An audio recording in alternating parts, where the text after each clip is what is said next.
gente vai dar continuidade, na aula de hoje, às estratégias do cálculo de áreas. Lembrando mesmo, por que a gente está calculando essas áreas? Por que elas são significativas para a gente? Seja na metalúrgica, na teleinformática, seja na biologia, seja na geografia, seja até na educação. Por que a gente calcula áreas? Saúde. Isso é o bom ao vivo, né? Quero ver se espirra depois. Ei, gente. Deixa eu chegar a falar para vocês, já que hoje, né, depois de tanto tempo de uma chuvazinha aqui em Fortaleza, né? Vocês sabem, eu acho que não sei se foi nessa turma ou foi na turma da engenharia química, acho que mais na engenharia química por causa dos elementos químicos que envolvem. Mas, alguns anos atrás, teve uma pesquisa lá no Reino Unido, patrocinado pela Panasonic, quer dizer, o patrocinador, porque aí a gente sabe onde é que vem as verbas, onde o rapaz ele fotografava copos de água límpidas após serem sujeitas a determinados tipos de som. Entendendo? Pegava um copo de água límpida, que era pura, eu não sei, e ele colocava músicas como Bach, Beethoven, vocês nunca ouviram falar desse pessoal, né? E por sinal, Beethoven, quando ele compôs a Nona Sinfonia, ele já era completamente surdo. Né? Algumas das coisas da matemática que a gente vai ver mais adiante foram desenvolvidas por matemáticos cegos. Interessante. Olha o pessoal com dificuldade de aprendizagem, ou pelo menos com necessidades especiais, dando um olé nos outros. Então o que ele fazia? Ele colocava num copo transparente a água e submetia a um determinado tipo de som, congelava e depois tirava fora. Depois ele pegava a água, colocava um sonzinho um pouco mais rápido, aí seja que enfim, ele ia de Beethoven ao Metallica. Vocês já viram o Metallica tocando, né? O que aconteceu? Como eu não sei desenhar os cristais de água, vamos supor que aqui seja um cristal de água, certo? Formulazinha, figurazinha. Vocês veem muito isso em filmes quando está nevando, né? Principalmente filmes de desenhos, começa a ver um cristalzinho. Então a ideia é o seguinte, quando ele submetia isso às músicas lentas, praticamente não havia nenhuma deformação nas moléculas. Mas quando era a música mais pesada, essa molécula tendia a retrair. Você pode perguntar, por que o cabo conseguiu patrocínio para tirar foto de água? É esquisito, né? Qual é a porcentagem de água no nosso organismo? A gente fez um teste aqui em Fortaleza há alguns anos com uma menina surdo-cega de nascença. Por sinal, o livro dela, gente, foi lançado há pouco tempo, é Elde, tá certo? Fez a propaganda dela. A gente colocou numa sala, 4x4 essa sala, e estava fechada, e só tínhamos um ar-condicionado ligado em um canto da sala. Ela ficou no canto oposto da sala, e em um dos cantos, entre o ar-condicionado e a criança, a gente colocou um som, certo? Esperávamos que ela se deslocasse. Então não teve muito deslocamento dela em direção ao som. Vocês ouviram que eu falei no início que ela é surdo, cega? Isto é, nem enxerga, nem vê de nascença? Como é que a gente pode fazer um experimento desse? Será que nós somos doidos? Em parte. Mas a ideia básica é que nós temos os poros. Isto é, a gente também capta sons pelos poros. Como é que a gente começou a ter essas conclusões? No momento que a gente estava trabalhando com essa criança numa calçada próxima ao Instituto dos Cegos, enquanto o sol estava encoberto pelas nuvens, ela estava com receio de fazer pequenas locomoções. Quando o sol apareceu, isto é, quando a nuvem deixou de tampar o sol, ao perceber os raios solares, ela caminhou mais e melhor. Sem falar que ela até expressou um sorriso.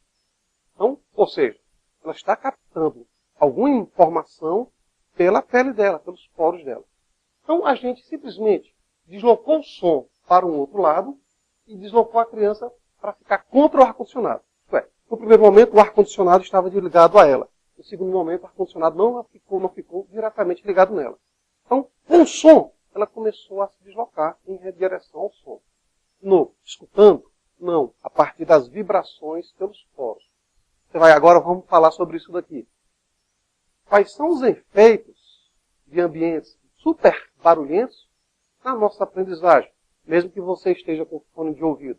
Por mais que você queira não escutar o som, seu corpo está recebendo informações desses sons. Então a tendência é você vai diminuir um pouco a área ocupada por células. A área ocupada, perdão, por esses cristais de água. E quais são as implicações disso? Bom, aí a gente, dependendo da área, você tem a implicação na engenharia química, você tem a implicação na biologia, na biotecnologia e assim por diante. Né? Então, um dos focos do cálculo de áreas é porque quase tudo que a gente pensa em aplicações das engenharias, nós passamos por áreas. Pressão. Não é que eu quero fazer pressão com vocês ainda não. Mas o que é a pressão? Volume. Área da base vezes a altura.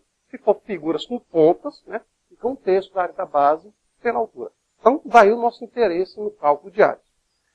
Mas, nesse nosso primeiro caso aqui, a gente está tentando entender a aplicação da própria disciplina, cálculo fundamental. Lembrando, dependendo do curso, é cálculo diferencial integral 1, cálculo diferencial integral 2. Já visto aqui no Ceará essa disciplina ser anualizada. Então a gente, no primeiro momento, trabalhou com o método dos trapézios. Por que a gente usou o método dos trapézios? O que a gente usa no método dos trapézios? O método dos trapézios é porque a gente usa trapézios. E qual é a ideia básica? A gente divide o intervalo em questão em n partes iguais. É claro, quanto maior for esse n, melhor. Mas como estamos fazendo uso do método dos trapézios, a ideia básica é fixar um n. 4 ou 5 vai ser uma boa escolha. Então eu vou fazer aqui o cálculo escolhendo o n igual a 4. Ok? É uma escolha.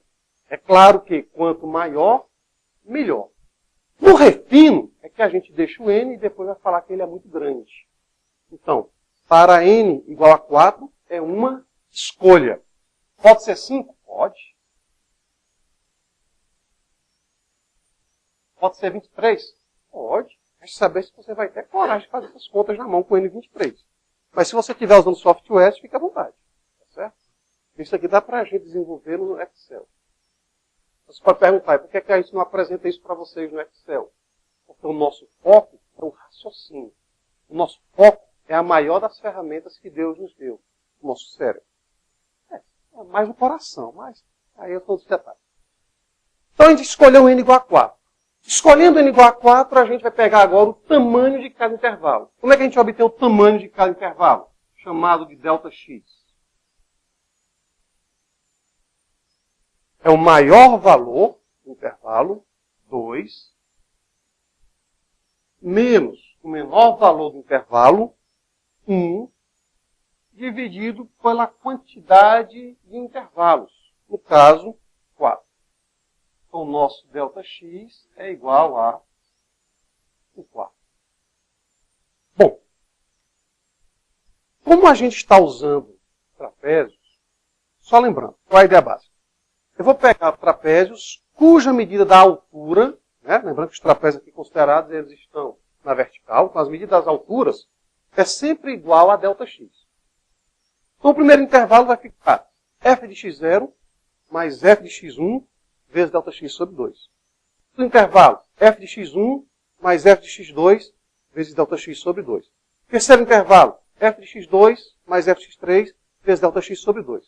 Seguindo essa ideia, lembrar que a nossa área será, então, aproximadamente igual a... Ora, em todas as áreas intermediárias, nós vamos ter ΔX sobre 2. Então, nós vamos colocar o ΔX sobre 2 em evidência. Vezes. Aí eu tenho f de x0 mais f do x índice 1. Aí f de x1 mais f de x índice 2. Mais f de x índice 2 mais f de x índice 3. E assim vai até chegar no último. Ou seja, exceto os extremos, os intermediários foram somados quantas vezes? 2 vezes.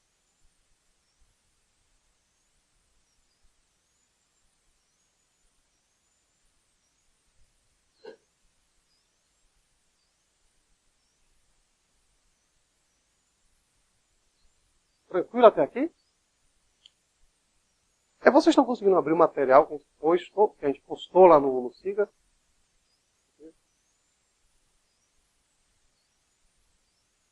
Porque a área do trapézio é a medida da base maior, mais a medida da base menor, vezes a altura sobre 2. O trapézio que aqui estamos considerando, para cada intervalo, ele vai ter essa característica. Certo? Delta x. Lembrar que é um trapézio retângulo. Por quê? Eu estou trabalhando no eixo do x e estamos trabalhando com a altura, e a altura, as medidas são paralelas ao eixo do z. Então nós temos o f de xi menos 1 e o f de xi. Quem é a área do trapézio? Medida da base maior, mas a medida da base menor, vezes a altura sobre 2. Como a altura é a mesma, e o sobre 2 é o mesmo para todos os intervalos, então por isso que a gente colocou o ΔX sobre 2 em evidência.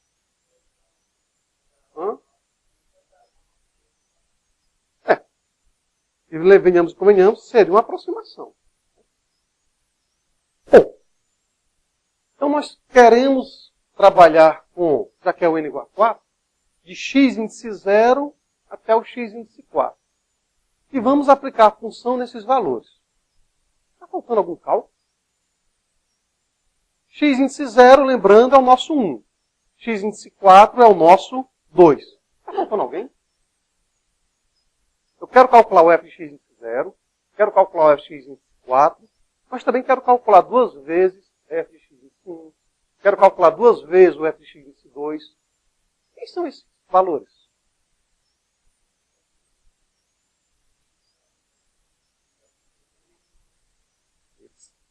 Calma, vamos lá.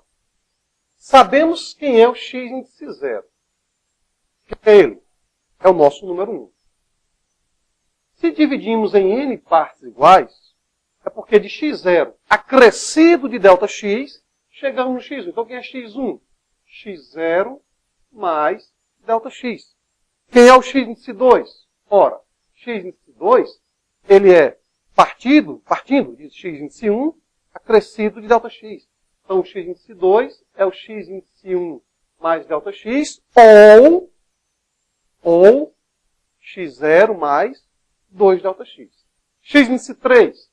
Ou eu digo que o x índice 3 é o x índice 2 mais ΔX, ou eu digo que x índice 3, em termos de x índice 0, é quem?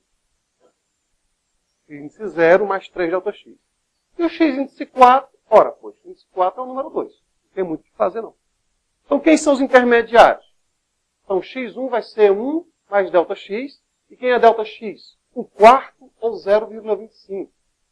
Então, ficamos com 1,25. x2 vai ser, então, 1,25 mais 0,25 e dá 1,50. x3, 1,50 mais 0,25, que é igual a 1,75. Só para descargo de consciência, x4, 1,75 mais 0,25, que dá 2. Então, por razões técnicas, vamos encerrar nossa aula agora, mas vamos fechar pelo menos essa ideia aqui do método dos trapézios. Já descobrimos os nossos x índices I, x0 até o x índice 4. Como foi que a gente fez? O x índice 1 é o x índice 0 mais o ΔX. X índice 2 é o x índice 1 mais o ΔX, ou x índice 0 mais 2ΔX, e seguimos essa ideia. Chegamos então, sim, à nossa condição. O x índice 0 vale 1, x índice 1, já que o ΔX é 0,25, vale 1,25, o x índice 2 é 1,50, o x índice 3 é 1,75 e o x índice 4 vale 2. Feito isso, a gente vai usar agora a fórmula. E o que é a fórmula? ΔX sobre 2, isto é, vai ser 0,25 dividido por 2, que vai multiplicar o f de x0, mas se o x0 vale 1, quanto é que vale o f de 1, dado que f de x é x ao quadrado? 1. O f de x índice 1 vai ser 1,25 ao quadrado, o f de x índice 2 vai ser 1,5 ao quadrado e assim por diante. Mas lembrar que os intermediários têm que ser o quê? Multiplicados por 2. Então você pode, os intermediários, somar e multiplicar por 2. Depois que somarmos tudo, o que é que a gente faz?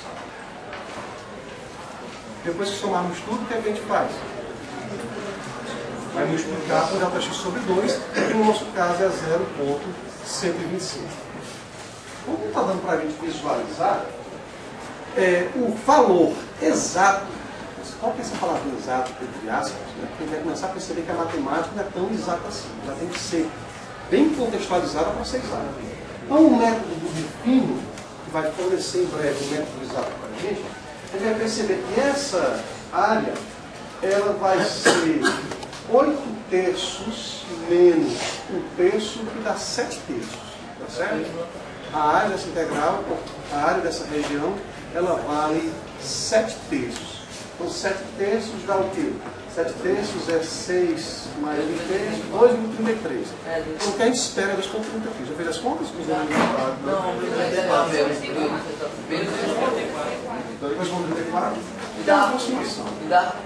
Fazendo integral normal e fazendo sem dar quanto não. Bom, a gente está percebendo, tanto nesse exemplo, só detalhando, né? Então, quando a gente já fez as contas, encontrou 2,34. A gente vai notar, depois que eu vai explicar mais formalmente, que a área exata ela é 2,33, ou seja, vale, como eu falei, 7 terços, né? Ela vale 7 terços. Então, para o n igual a 4, está sendo uma boa aproximação. Então, o n igual a 4 é sempre boa aproximação para o método de trapézios? Não. Vai depender do tipo da função, tá certo? Mas n igual a 4 e n igual a 5 dá uma boa margem de erro.